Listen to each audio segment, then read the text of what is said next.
Pelaku utama pembunuh wartawan di Pangkal Pinang, Bangka Belitung, Hasan Basri ditangkap polisi di Palembang, Sumatera Selatan. Keluarga korban meminta pelaku dihukum mati.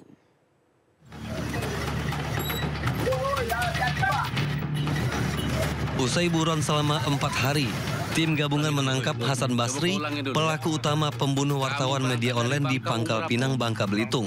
Kau sama siapa? Sama Dio. Dio itu siapa? Hasan. Sama Hasan. Bawa mobil ini? Ya. Pelaku ditangkap di Palembang, Sumatera Selatan dan langsung dibawa ke Polda Bangka Belitung. Dua orang telah ditangkap dalam kasus ini, namun polisi belum mengungkap motif dari aksi keji pelaku. Keluarga korban tidak menyangka pelaku merupakan penjaga kebun yang sudah dianggap keluarga oleh korban. Keluarga berharap pelaku dihukum mati. Kepada Bapak Kapolda, pelaku segera tertangkap, hukum seberat-beratnya, kalau bisa hukuman mati. Timpal ya dengan perbuatan. Ya, timpal dengan perbuatannya, Pak. Sebelumnya, pemimpin redaksi media online di Bangka Belitung, Aditya Warman, ditemukan tewas di dalam sumur dekat kebunnya. Usai diotopsi, korban langsung dimakamkan. Dari Pangkal Pinang, Bangka Belitung, Haryanto Ainus melaporkan. 20 oknum prajurit TNI ditetapkan sebagai tersangka dan ditahan dalam kasus tewasnya Pradaluki Syafril Saputra Namo. Menurut Pangdam 9 Udayana Maijen TNI Budiakto, proses hukum atas kematian Pradaluki Namo masih terus berlanjut dan akan dilakukan secara transparan.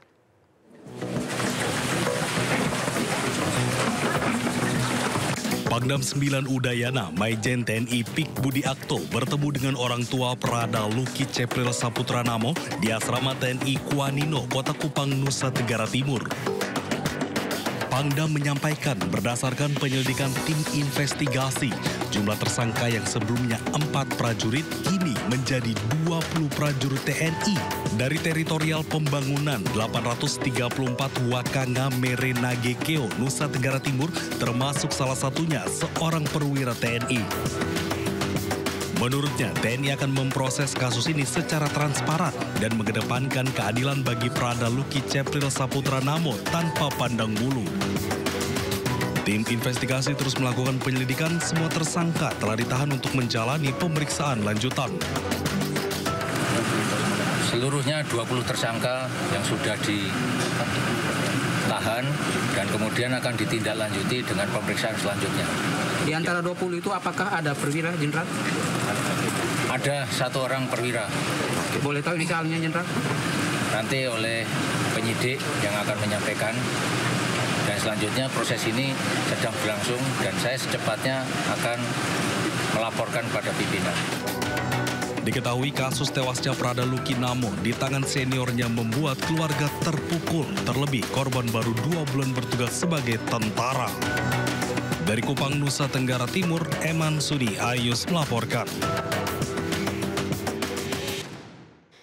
Pemirsa, nyawa Pradaluki Namo diduga berakhir akibat dibina oleh para seniornya.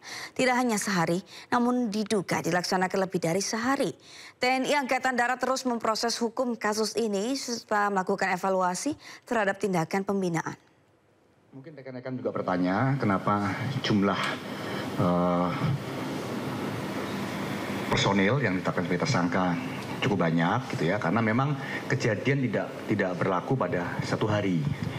Ya, kegiatan pembinaan ini itu dilakukan kepada beberapa personil termasuk korban dan dilaksanakan dalam beberapa rentang waktu.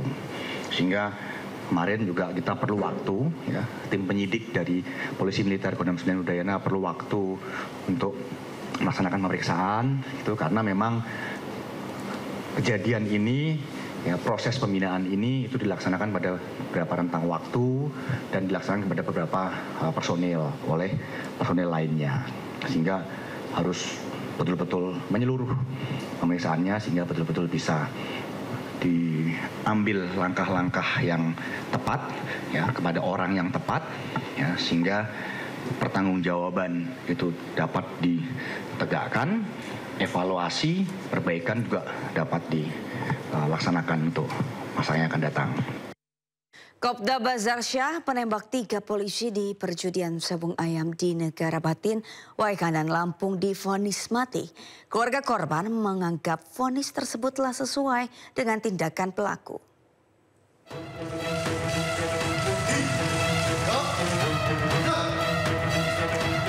Pengadilan Militer Otmil 104 Palembang menggelar persidangan putusan terdakwa Kopda Bazar Syah dalam kasus menembakkan 3 polisi di salah satu tempat sabung ayam di Lampung 17 Maret lalu. Dalam persidangan terdakwa Kopda Bazar Syah langsung dihadapkan kepada keluarga korban dan pengunjung sidang.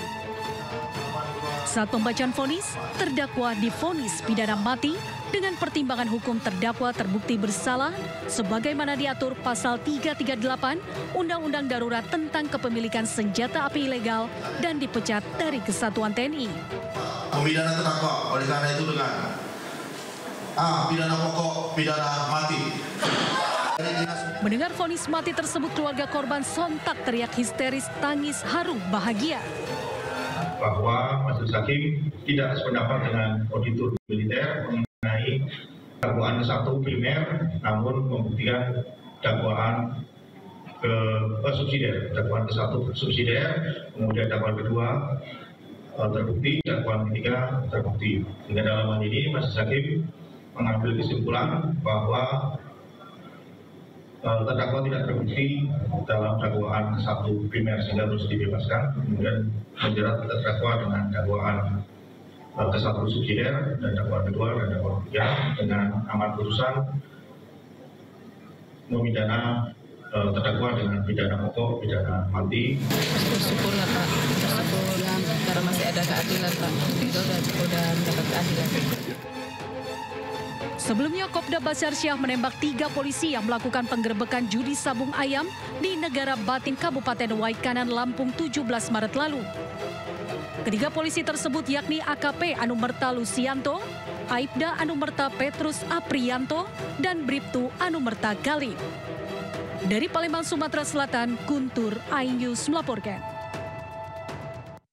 88 adegan diperagakan dalam rekonstruksi kematian Brigadir Nur Hadi, polisi yang tewas di kolam renang Villa di Gili Trawangan, Lombok Utara. Dari hasil rekonstruksi terungkap tersangka utama adalah yang menggunakan cincin saat menganiaya korban. Polisi menggelar rekonstruksi kasus kematian Brigadir Nur Hadi, anggota Polda Nusa Tenggara Barat yang tewas di kolam renang Villa di kawasan Gili Trawangan, Lombok Utara. 3 tersangka yakni Kompol Yogi, Ibda Haris, dan seorang perempuan Misri dihadirkan dalam rekonstruksi. Total 88 adegan diperagakan di 3 lokasi. Di antaranya di Pelabuhan Senggigi, Pasar Swalayan, dan sebuah villa di Gili Trawangan. Polisi juga menghadirkan ahli bela diri untuk melakukan simulasi penganiayaan. Jadi di dalam itu ada 2 ahli, yaitu ahli forensik dan ahli bela diri. Jadi mereka menyesuaikan antara kira-kira apa dugaan yang menjadi perbuatan dari terduga pelaku melakukan pembunuhan, misalnya proses mencekik, memukul dan yang lain terhadap korban. Kemudian itu disesuaikan dengan keterangan dari dokter forensik terkait luka-luka yang dialami oleh korban. Nah, proses itu sedang berjalan. Menurut polisi, rekonstruksi ini menggambarkan secara terang peristiwa yang terjadi pada 16 April lalu. Dari luka yang ada pada tubuh korban, diduga tersangka utama menggunakan cincin saat menganiaya korban. Namun polisi belum mengungkap motif penganiayaan. Sebelumnya, Brigadir Nur Hadi ditemukan tewas dengan luka patah tulang lidah dan leher di sebuah villa di Gili Trawangan, Lombok Utara. Korban meninggal dunia di dalam kolam renang. Diduga dianiaya saat berpesta dengan 2 seniornya dan seorang perempuan yang diduga pekerja seks komersial. Dari Mataram, Nusa Tenggara Barat, Hari Kasidi, Rian Fujiawan, iNews melaporkan.